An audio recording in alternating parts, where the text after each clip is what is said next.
Daugiau nei 1000 meduolių šį savaitgalį buvo nudažyta spalvotais Nordic Sugar Kėdainiai pagamintais glajais. Pamačiusi kvietime, kuris buvo atsiųstas iš viešosios įstaigos Gerų minčių magija iš Vilniaus, kvietime dalyvauti šitoje akcijoje, perskaičiau, kad pagrindinis šitos akcijos Lietuvoje rėmėjas yra mūsų įmonė Nordic Sugar Kėdainiai. Tai pagalvojau, jeigu jau tokia įmonė remia Lietuvos tokią akciją, kaip mes kėdainiečiai galim nedalyvauti.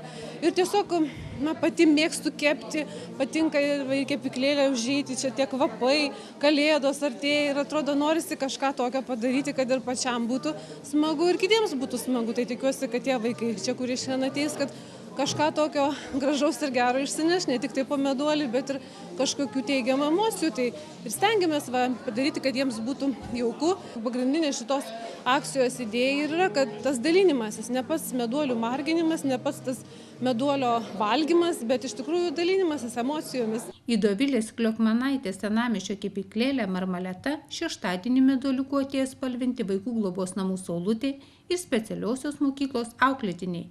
O linksmas šurmulys, skambanti muzika viliojo užeiti ir praeivius. Nedažnai būna pas mus toksai triukšmas ir mes labai pasiilgstam iš tikrųjų ir šita idėja man pasirodė tikrai labai graži, todėl kad jau eilę metų iš tikrųjų stebėdavau tik per televizorių ir labai būdavo gaila, kad pas mus Kėdainiuose nevyksta šita akcija, bet laukiam ir pagaliau sulaukiam skambučio, pasiūlymo ir net iš tikrųjų nedvėjojam ir sutikom priimti šitus visus mažuosius ir didelius ir visus norinčius. Tai va čia netgi ir juokiasi, kad labai iš tikrųjų kėdainiečiai aktyvūs kažkaip pasirodė šiuo būtent atžvilgiu ir mes juokavom, kad kitais metais turbūt reikės jau šitą renginį daryti arenoj mūsų, nes sunku sutalpinti visus norinčius, o iš tikrųjų labai smagu būtų matyti kuo daugiau žmonių, kuo daugiau vaikų, kuo daugiau jų šypsenų ir geros nuotaikos.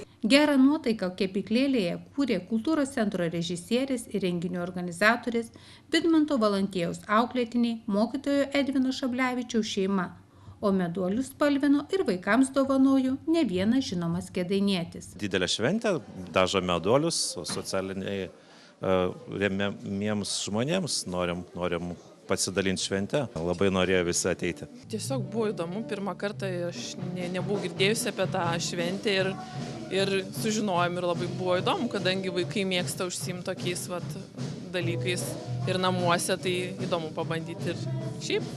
Ar namuose kepat meduolius prieš kalėdą? Žinokit, gal ne meduolius, bet šiaip kepinius įvairius, bet ne meduolius.